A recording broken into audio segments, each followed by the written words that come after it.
ഒരു ദിവസം 50 പേർക്ക് മാത്രം ഓരോ കേന്ദ്രങ്ങളിലും ഡ്രൈവിംഗ് ടെസ്റ്റ് എന്ന വിവാദ നിർദ്ദേശം പിൻവലിച്ചിരിക്കുകയാണ് ഗതാഗത മന്ത്രി. പ്രതിഷേധം ശക്തമായതോടെയാണ് തീരുമാനം മാറ്റിയത്. 6 മിനിറ്റിനുള്ളിൽ ഒരു ലൈസൻസ് കൊടുക്കുന്ന രീതി മാറ്റണമെന്ന് KV ഗണേഷ് കുമാർ.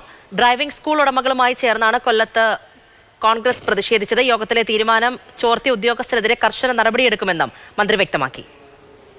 8:30 മണി മുതൽ 1:30 മണി വരെ 2 മണി വരെയാണ് മാക്സ്. അപ്പോൾ 6 മണിക്കൂറാണ്.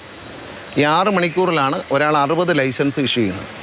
ഒരു മണിക്കൂറിൽ 10 ലൈസൻസാണ്. അപ്പോൾ ഒരു ലൈസൻസിന് കിട്ടുന്നത് 6 മിനിറ്റാണ്.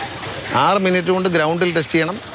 ആ മിനിറ്റിനുള്ളിൽ തന്നെ വണ്ടിയുടെ പരീക്ഷ എഴുതുന്ന ആളുമായി ചോദ്യോത്തരം നടത്തണം. ഇതാണ് നിയമം. അത് കഴിഞ്ഞാൽ റോഡിൽ ടെസ്റ്റ് ചെയ്യണം.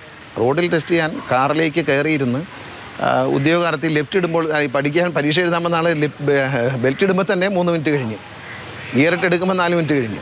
അപ്പോൾ 6 മിനിറ്റ് കൊണ്ട് അത്ഭുതകരമായി ഈ കൊടുക്കുന്ന നടപടി പുനഃപരിശോധിക്കണം എന്ന്